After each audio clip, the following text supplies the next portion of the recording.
Alright, so after timers, we're going to look at counters. And if you made it through timers and you understood those, counters are going to be a walk in the park.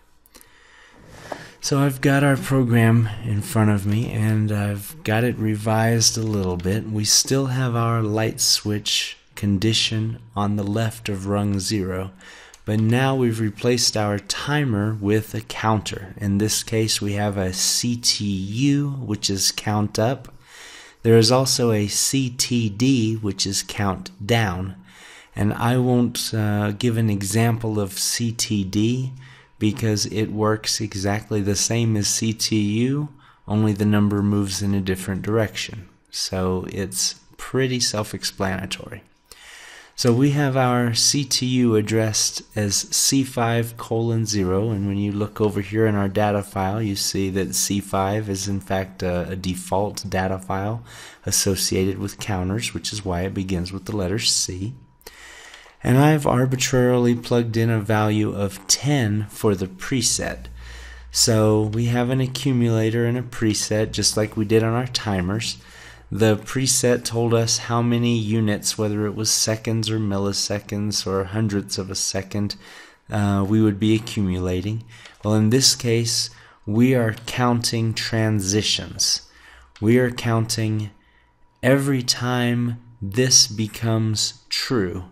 We're going to accumulate one transition. And obviously the goal is to accumulate 10 transitions. If you remember, we had 3 control bits for our timers. We had an energize bit, we had a done bit, and we also had a timing bit. Well, in this case, we have similar control bits. This time we have a count up bit and we have a done bit. So each time this counts, the count up bit is going to energize. And since the count actually happens instantaneously, this CU bit is going to energize for about 6 milliseconds, meaning we're not going to get a lot of light out of our bulb if we have a light bulb tied to the CU bit. So I didn't draw that into this program. Instead, we're just looking at the done bit. So let's say this is our program, and we have our light switch on the wall, and I also had to put a reset button in because the counters require a reset. So we walk over to our light switch and we turn it on, and guess what our light bulb does? It does nothing. Instead, our counter accumulator goes up to 1. If we leave our light switch on, it'll just sit there. It won't do a single thing until we turn that light switch off and turn it back on again.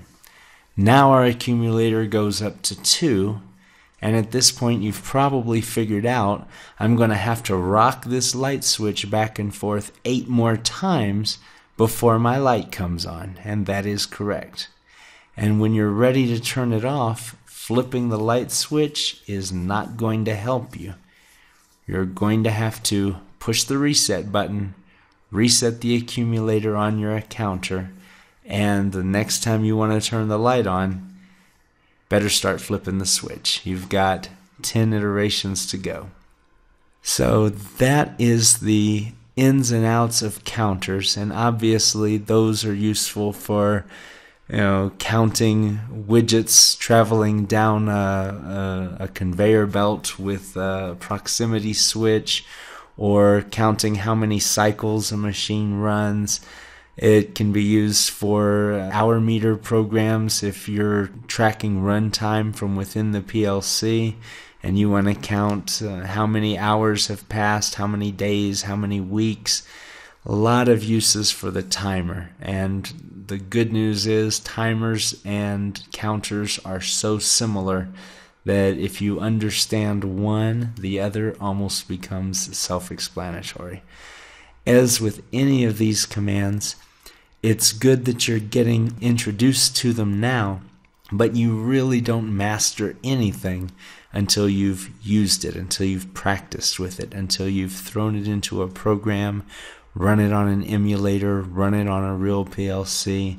So as soon as you get the opportunity, recommend, if you have a simulator or an emulator or an actual PLC available, put these commands on it, experiment with them. That's how you're really going to master all of these instructions.